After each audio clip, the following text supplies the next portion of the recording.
Hello guys, কেমন আছো সবাই? আশা করি ভালো আছো। আজ আমি বানাবো চিকেন কষা, তার সাথে আমি আলুও দেব। তো আমি এখানে প্রথমে কড়াই বসিয়ে দিয়েছি।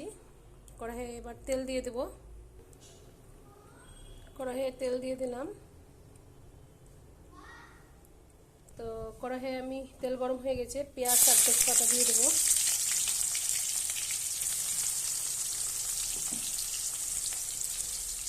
সাথে আমি কাঁচা লঙ্কাও দিয়ে দিয়েছি। এবার আমি ভালোভাবে একটু পেঁয়াজটাকে ভেজে নেব।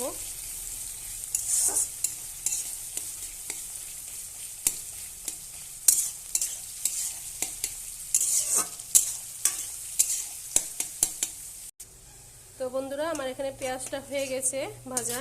এবার আমি মাংসটা দিয়ে দেবো। তোমরা এখানে দেখতেই পাচ্ছ, আমি এখানে মাংস নিয়েছি, তার সাথে মুরগির চামড়া আছে। এই দুটো একসাথে আজকে আমি রান্না করব। দিয়ে দিলাম। সাথে আমি আলুও দিয়ে দিলাম। এগুলো ভালোভাবে একটু ফ্রাই করে নেব, জলটা শুকিয়ে নেব।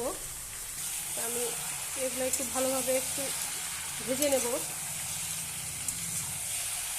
মাংস, আলু, চামড়া এগুলো একটু ভালোভাবে ভেজে নেব।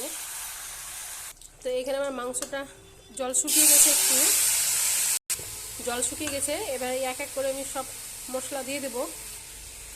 প্রথমে আমি লবণ দিয়ে দিলাম। এবার আমি হলুদ গুঁড়া দিয়ে দিলাম। হলুদ গুঁড়া দিয়ে দেব। এবার আমি ধনে জিরে গুঁড়া দিয়ে দিলাম। তো এবার আমি শুকনো লঙ্কার গুঁড়া দিয়ে দেব। আদা রসুন বাটা দিয়ে দেব। এবার আমি ভালোভাবে নেড়ে নেব।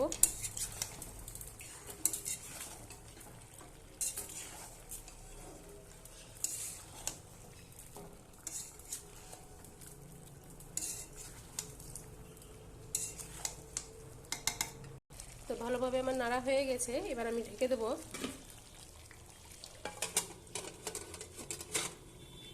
তো আমি একবার খুলে দেখে নেব। মাংসটা ফুটে গেছে। ভালোভাবে নেড়ে নেব একটু আমি।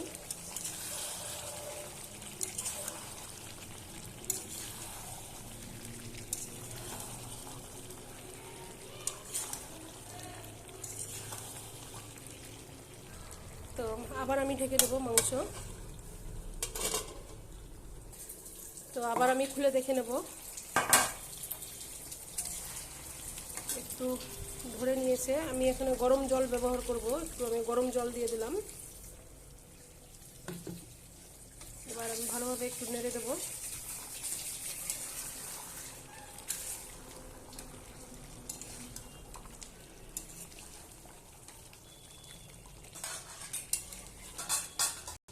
আবার আমি ঢেকে দেবো।